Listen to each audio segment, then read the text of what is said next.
Su Ramirez at Dominic Roque, nahuling nagtutukaan sa isang restaurant sa Siargao.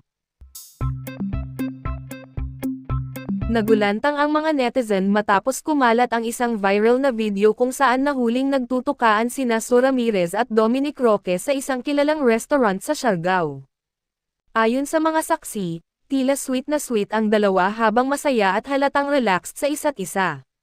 Maraming tagahanga ang nagulat dahil hindi pa kinukumpirma ng dalawang aktor ang tunay na estado ng kanilang relasyon.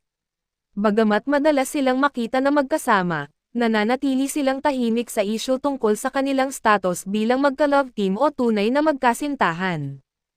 Agad namang nag-trending sa social media ang naturang video.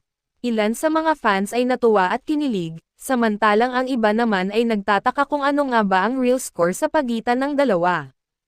Sa ngayon, wala pang opisyal na pahayag mula kina Su Ramirez at Dominic Roque tungkol sa viral video. Ngunit sa kabila nito, marami ang umaasang lilinawin ng mga aktor ang kanilang relasyon, lalo't naging mainit na paksa na sila sa social media. Sa gitna ng kasikatan ng kanilang viral video, marami rin ang nagtanong kung posibleng nagsisimula nang mag-bloom ang isang bagong celebrity couple sa showbiz.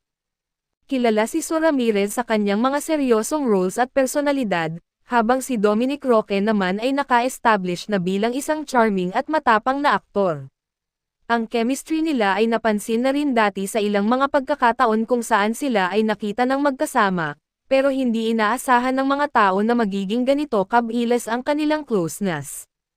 Dahil sa hindi maiiwasang tanong ng publiko, umaasa ang mga fans na magkakaroon ng paglilinaw ang viral na insidente, lalo na't malaking impact ito sa kanilang fanbase at career.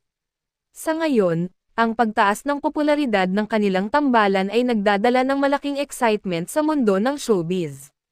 Patuloy na inaabangan ng netizens ang susunod na hakbang nina Su at Dominic, kung magbibigay ba sila ng statement, o pipiliing panatilihing pribado ang kanilang personal na buhay.